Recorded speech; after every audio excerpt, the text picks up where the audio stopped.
Hi friends, అందరూ ఎలా ఉన్నారు? రీసెంట్ గా అందరూ ఎయిర్టెల్ జియో సర్వీసెస్ నుంచి బిఎస్ఎన్ లో పోర్ట్ అయిపోవడం మంచిది, వీళ్ళు పెంచిన రేట్లతో రీఛార్జ్ చేసుకోవడం మా వల్ల కాదు అని ఇంకా చాలా మంది బిఎస్ఎన్ లోకి పోర్ట్ అవుతున్నారు. మీరు కనుక ఒకసారి బిఎస్ఎన్ లో పోర్ట్ అవుదాం అనుకుంటే ఒకసారి ఈ వీడియో చూడండి, ఆ తర్వాత బిఎస్ఎన్ లోకి పోర్ట్ అవ్వండి. ముందుగా వీడియో పూర్తిగా చూడండి, అప్పుడు జడ్జ్ చేయండి. 27 డిసెంబర్ 2015 జియో సర్వీసెస్ స్టార్ట్ చేసింది. స్టార్ట్ చేసినప్పుడు unlimited calls, unlimited data with 4G network తో మన ముందుకు వచ్చారు. అప్పుడు జనాలు క్యూలో నుంచి మరి జియో సిమ్ తీసుకున్నారు. ఇండియాలో జియో రాకముందు ఇలాంటి కాల్స్ గానీ ఇలాంటి నెట్వర్క్ గానీ ఇంత తక్కువ రేట్ కి ఎవరు ఇచ్చేవారు కాదు. అందువల్ల అతి తక్కువ టైంలోనే క్వార్టర్లో యూజర్స్ వచ్చారు జియోకి. ప్రజెంట్ జియో యూజర్స్ వచ్చి 46.7 crores ఉన్నారు. జియో వచ్చాక డేటా వాడకం చాలా ఎక్కువైపోయింది. జియో దెబ్బకు ఐడియా, వడాఫోన్, యూనియన్ ఇంకా కొన్ని టెలికాం సంస్థలు నష్టపోయాయి. జియో దెబ్బకు ఎయిర్టెల్ మాత్రమే ఆగింది. ఇంకా ఐడియా, వడాఫోన్ కలిసి విఐ కింద మారింది. కానీ ప్రజెంట్ అయితే జియో, ఎయిర్టెల్ మార్కెట్ లో నడుస్తున్నాయి. ప్రజెంట్ అయితే జియో, ఎయిర్టెల్, విఐ కంపెనీ టారిఫ్ రేట్లు చాలా ఎక్కువ పెంచేశాయి. దీంతో ప్రజల మీద భారం మరింత పడుతుంది. అందుకనే చాలా మంది బిఎస్ఎన్ లోకి మారిపోదాం అని అనుకుంటున్నారు. ప్రస్తుతం జియో సంవత్సరానికి 3,590 రూపాయలు పెట్టి రీఛార్జ్ చేసుకుంటే 365 days unlimited calls per day, 100 SMS, 1 డేకి వచ్చి 2.5 GB డేటా ఇస్తున్నారు. ఒకసారి అసలు జియో రాకముందు మన సిచ్యువేషన్ ఎలా ఉండేదో ఒకసారి మాట్లాడుకుందాం. బిఎస్ఎన్ఎల్ స్టార్ట్ అవడం మాత్రం 2000 అయింది. స్టార్ట్ అయిన కొన్ని సంవత్సరాలకే ఇండియా మొత్తం తన నెట్వర్క్ నింపేసింది. క్వార్టర్లో యూజర్స్ ని సొంతం చేసుకుంది. 2001 నుంచి 2008 మధ్యలో బిఎస్ఎన్ఎల్ పీక్స్ లో ఉంది. వేల కోట్లు సంపాదించి ఇండియాకి ఒక అక్షయ పాత్రలో మారింది బిఎస్ఎన్ఎల్. అంతా బాగానే ఉంది. బిఎస్ఎన్ఎల్ కోట్ల రూపాయలు సంపాదిస్తుంది. ఆ టైంలో ఒక వ్యక్తి వచ్చాడు బిఎస్ఎన్ఎల్ నాశనం చేయడానికి. అతనే దయానిధి మారన్. ఇతను 2007లో టెలికాం మినిస్టర్ గా ఉండేవాడు. ఇతను బిఎస్ఎన్ఎల్ ఉపయోగించే కొన్ని హై స్పీడ్ నెట్వర్క్స్ ను తన సన్ నెట్వర్క్ కోసం యూజ్ చేసుకున్నాడు. ఈ కుంభకోణం బయటపడడంతో మారన్ తన మినిస్టర్ కి రిజైన్ చేశాడు. ఇతని ప్లేస్ లోకి తర్వాత ఏ రాజా వచ్చాడు. మారన్ కన్నా పెద్ద కుంభకోణం చేశాడు ఏ రాజా. ఆ కుంభకోణం మరేదో కాదు, 2G స్కామ్. వీళ్ళిద్దరి వల్ల బిఎస్ఎన్ఎల్ ఎంతవరకు నాశనం అయిపోయిందంటే ఇప్పటి వరకు బిఎస్ఎన్ఎల్ కోలుకోలేకపోయింది. బిఎస్ఎన్ఎల్ లో చాలా మంది అవినీతి అధికారుల వల్ల నాశనం అయిపోయింది. సెంట్రల్ గవర్నమెంట్ ఎంత సపోర్ట్ చేసినా బిఎస్ఎన్ఎల్ లో జరిగిన అవినీతి వల్ల బిఎస్ఎన్ఎల్ ఎదగలేకపోయింది. ఇంకా బిఎస్ఎన్ఎల్ సర్వీసెస్ ఎలా ఉండేవి? 2006 ల్యాండ్ లైన్ ఫోన్ మెయింటైన్ చేసిన వాళ్ళని ఫోన్ బిల్ గురించి అడగండి. ఇవి ఎక్కువ రేట్లో, తక్కువ రేట్లో వారే చెప్తారు. నేడు బిఎస్ఎన్ఎల్ గా చెప్పబడుతున్న గవర్నమెంట్ టెలికాం నెట్వర్క్ ఒక ఇంటికి వచ్చి ల్యాండ్ లైన్ ఫోన్ నెలకొకటికి 1,500 రూపాయలు, తక్కువలో తక్కువ 500 నుంచి 600 రూపాయలు బిల్లులు ఇచ్చేవి.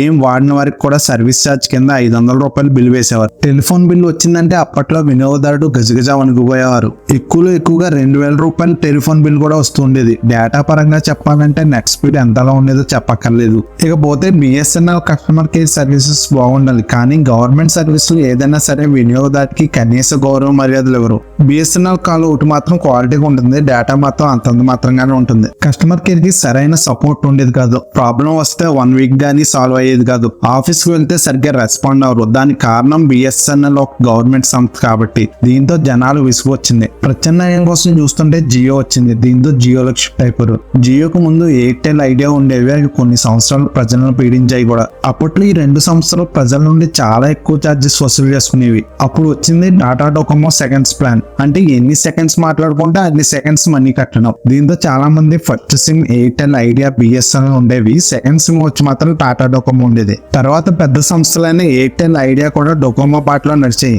కానీ సడన్ గా జియో రావడంతో టెలికాం సంస్థలు అన్ని కుదేలైపోయాయి. జియో వస్తూనే ఫ్రీ అనడంతో అందరూ జియోకి మారడం జరిగింది. దానిలో నేను కూడా ఉన్నాను. ఫ్రీగా వస్తుంది కదా అని డేటా విపరీతంగా వాడాం. ఇంటర్నెట్ కి ఎడిక్ట్ అయిపోయాం. ఎంతలా అంటే 5 minutes నెట్ లేకపోతే అల్లకొల్లం చేస్తున్నాం.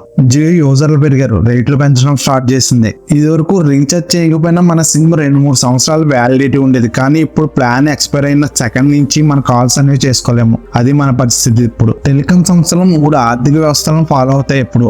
ఒకటి పెట్టుబడిదారి ఆర్థిక వ్యవస్థ, సామ్యవాద ఆర్థిక వ్యవస్థ, మిశ్రమ ఆర్థిక వ్యవస్థ. పెట్టుబడిదారి ఆర్థిక వ్యవస్థ దీంట్లో ఉత్పత్తిదారులు, అమ్మకదారులు ఎందరైనా ఉండొచ్చు. అమ్మకదారులు ఎక్కువ మంది ఉంటారు. దాంతో మార్కెట్ లో వారి మధ్య పోటీ ఏర్పడుతుంది. పోటీ మార్కెట్ వల్ల ధరలు తగ్గి అంతిమంగా వినియోగదారులకు మేలు జరుగుతుంది. కానీ మనం ఏం చేసాం, జియో మోజులో పడి మిగతా నెట్వర్క్స్ ని నెగ్లెక్ట్ హైలైట్ చేసాం. దీంతో ఎయిర్టెల్ జియో ఆధిపత్యం కొనసాగుతుంది ఇప్పుడైతే. నెంబర్ 2, సామ్యవాద ఆర్థిక వ్యవస్థ.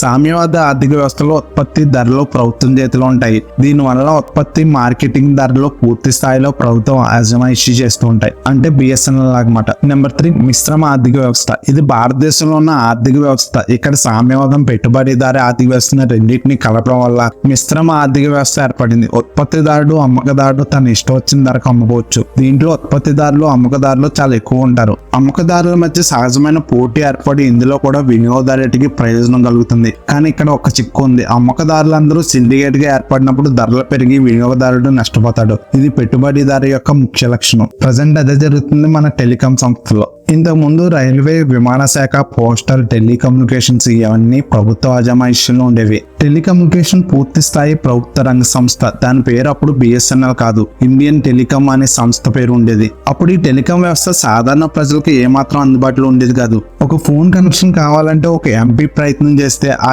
ఎంపీ కోటాలో 6 నెలలకు 1 లేదా 2 కనెక్షన్లు ఇచ్చేవారు. అప్పట్లో బహిరంగ మార్కెట్ లో ఫోన్ కనెక్షన్ దొరకడం అనే ప్రసక్తే లేదు. సామాన్యులు, మధ్యతరగతి వారు, ప్రభుత్వ ఉద్యోగులు టెలిఫోన్ కనెక్షన్ పెట్టుకుని మెయింటైన్ చేసే పరిస్థితులే అప్పుడు. ఎందుకంటే టెలికమ్యూనికేషన్, ఇండియన్ టెలికాం పూర్తి స్థాయి ప్రభుత్వ సంస్థగా ఉండేది. వినియోగదారునికి సౌకర్యాలు కల్పించడం, తక్కువ ధరకు మార్కెటింగ్ చేయడం అనే వ్యవస్థ ఉండేది కాదు. ఎందుకంటే ప్రభుత్వ వ్యవస్థలో ఉన్న టెలికమ్యూనికేషన్స్ కు ఎటువంటి పోటీ ఉండదు కాబట్టి. ఇప్పటి వారికి అర్థం కావాలంటే రైల్వేస్ లాగా బిఎస్ఎన్ఎల్ కూడా గుత్తాధిపత్యం ఉండేది. ఇక ధనవంతులు, ఉన్నత ఉద్యోగులు, సినిమా వారు, డాక్టర్లు, ఇంజనీర్లు, పెద్ద వ్యాపారవేత్తలు, ఇంకా ఒక స్థాయి ఆర్థికంగా కలవారు ల్యాండ్లైన్ ఫోన్ కనెక్షన్ పెట్టుకుని ఫోన్ స్టేటస్ సింబల్ గా భావించారు ఇప్పుడు ఐఫోన్ లాగా. ఒక మాటలో చెప్పాలంటే ఆర్థికంగా ధనవంతులకు, ఉద్యోగపరంగా బోధం ఉన్న వాళ్ళకు, పెద్ద పెద్ద వ్యాపారవేత్తలకు మాత్రమే ఫోన్ ఉండేవి. ఇక వీరికి ఫోన్ విషయంలో సమస్యలు తలెత్తి బిఎస్ఎన్ఎల్ ఉద్యోగులకు ఫోన్ చేస్తే వాళ్ళు పట్టించుకునేవారు కాదు. వారి ఉద్యోగం ప్రభుత్వ ఉద్యోగం అవడం, ఉద్యోగ భద్రత ఉండడం వల్ల వినియోగదారుని ఏమాత్రం లెక్క చేసేవారు కాదు. చెప్పాలంటే కస్టమర్ సర్వీస్ అస్సలు ఉండేది కాదు. ఉద్యోగుల దయాధర్మాల మీద వినియోగదారుల అదృష్టం ఆధారపడి ఉండేది. కాల్ టారిఫ్ రేట్లు చాలా భయంకరంగా, చాలా ఎక్కువగా ఉండేవి. ఇప్పుడు టారిఫ్ సంవత్సరానికి 3500. దీనిలో రోజుకు 2 GB ఇంటర్నెట్, అన్లిమిటెడ్ కాల్స్,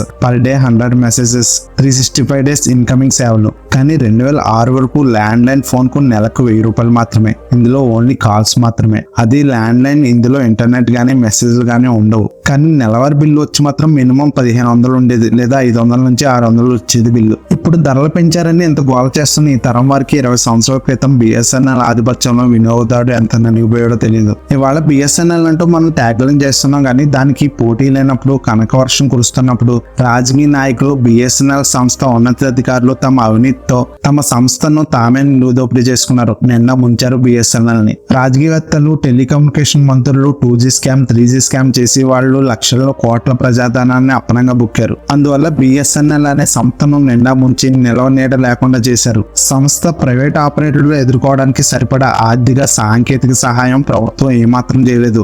నాయకులు, ప్రభుత్వం ఏం చేసినప్పటికీ బిఎస్ఎన్ఎల్ పతనం అనేది పాపంలో మెజార్టీ వాటా బిఎస్ఎన్ఎల్ సొంత ఉద్యోగులదే. 1991-92 గ్లోబలైజేషన్ తర్వాత టెలికాం రంగంలోకి ప్రైవేట్ ఆపరేటర్లు రావడంతో సీన్ మారిపోయింది. ఇందులో ప్రధానంగా టాటా వాళ్ళు మొదటగా రావడం జరిగింది. వాళ్ళు వచ్చి బిఎస్ఎన్ఎల్ ఆధిపత్యాన్ని తగ్గించారు. నెలవారీ కాకుండా ప్రీపెయిడ్ కనెక్షన్స్ అన్ని పెట్టి కాల్ స్టేషన్ ని 0కి తీసుకొచ్చారు. అలాంటప్పుడు కూడా బిఎస్ఎన్ఎల్ కాల్ రేట్లు అస్సలు తగ్గించలేదు. 10 సంఖ్యలో ప్రైవేట్ ఆపరేటర్లు వచ్చిన తర్వాత కూడా వీళ్ళ ప్రవర్తనలో ఎటువంటి మార్పు లేదు. ఇంకా చెప్పాలంటే 2007-8 మధ్యలో ప్రైవేట్ మొబైల్ ఆపరేటర్లు కాల్ నిమిషానికి 60 పైసలు వసూలు చేస్తుంటే ప్రభుత్వ సంస్థ అయిన బిఎస్ఎన్ఎల్ ల్యాండ్ లైన్ నిమిషానికి ₹2 ధరను పెంచి అది ల్యాండ్ ఫోన్ ను ల్యాండ్ మైన్ గా మార్చారు.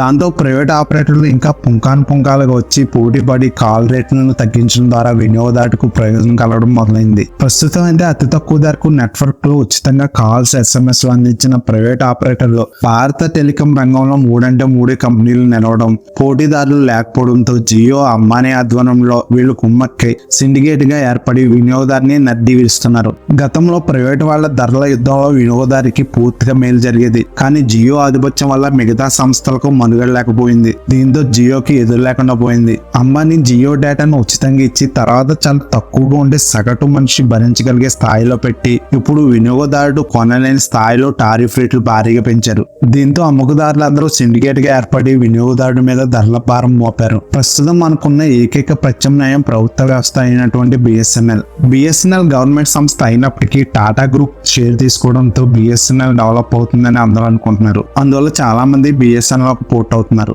కానీ బిఎస్ఎన్ఎల్ ఈ రోజు వరకు 2G నెట్వర్క్ 3G నెట్వర్క్ మాత్రమే ఉంది. బిఎస్ఎన్ఎల్ 4G ఇంకా సరిగ్గా లేదు. ప్రస్తుతం మనం 4G నుంచి 5Gకి డెవలప్ అయిపోయాం. 4Gకి బాగా అలవాటు పడిపోయాం. 5Gకి కూడా అలవాటు పడిపోతున్నాం. ఇప్పుడు మళ్ళీ 3Gలోకి మారాలంటే చాలా కష్టంగానే అనిపిస్తుంది. బిఎస్ఎన్ఎల్ వాళ్ళు 4G చేస్తామంటున్నారు కానీ ఇంకా 6 నెలలు టైం పట్టొచ్చు. అప్పుడు బిఎస్ఎన్ఎల్లోకి మార్చవచ్చు. కానీ ప్రస్తుతం కస్టమర్ కి 5G నెట్వర్క్ అలవాటు అయిపోయింది. 5G స్పీడ్ వినియోగదారులు 3G నెట్వర్క్ తో సర్దుకోవాల్సి వస్తుందంటే అస్సలు సర్దుకోలేరు. అలాగే బిఎస్ఎన్ఎల్ కూడా ప్రస్తుతం రేట్లు అయితే పెంచమని చెప్పారు. అంతేకాదు బిఎస్ఎన్ఎల్ లోకి పోర్ట్ అవుతున్నప్పుడు మీ ఏరియాలో సరిగ్గా బిఎస్ఎన్ఎల్ నెట్వర్క్ ఉందో లేదో తెలుసుకుని అప్పుడు పోర్ట్ అవ్వండి. మీ ఇంట్లో వైఫై ఉన్నా మీ ఆఫీస్ లో కూడా వైఫై ఉంటే ఈ రెండింటి ద్వారా వైఫై యూజ్ అవుతుంది కాబట్టి మాక్సిమం ఇలాంటి వాళ్ళు బిఎస్ఎన్ఎల్ లోకి పోర్ట్ అవ్వచ్చు. ఫైనల్ గా నేను ఏం చెప్పబోతున్నానంటే జియో ఏకాధిపత్యం ఎలా సాగిస్తుందో అప్పట్లో బిఎస్ఎన్ఎల్ అలాగే ఏకాధిపత్యం సాధించేది. సో అందుకే యూజర్స్ అనేవాళ్ళు అన్ని సర్వీసెస్ ని అన్ని సిమ్లను వాడుతూ ఉండాలి. అప్పుడే ఈ మోనోపాలి అనేది తగ్గుతుంది. అప్పుడే మనకి రేట్లు అనేవి బాగా తగ్గుతాయి. లేకపోతే వీళ్ళు రేట్లు పెంచుకుంటూనే వెళ్ళిపోతారు. ఎప్పుడు ఏకాధిపత్యం ఎప్పుడు మంచిది కాదు.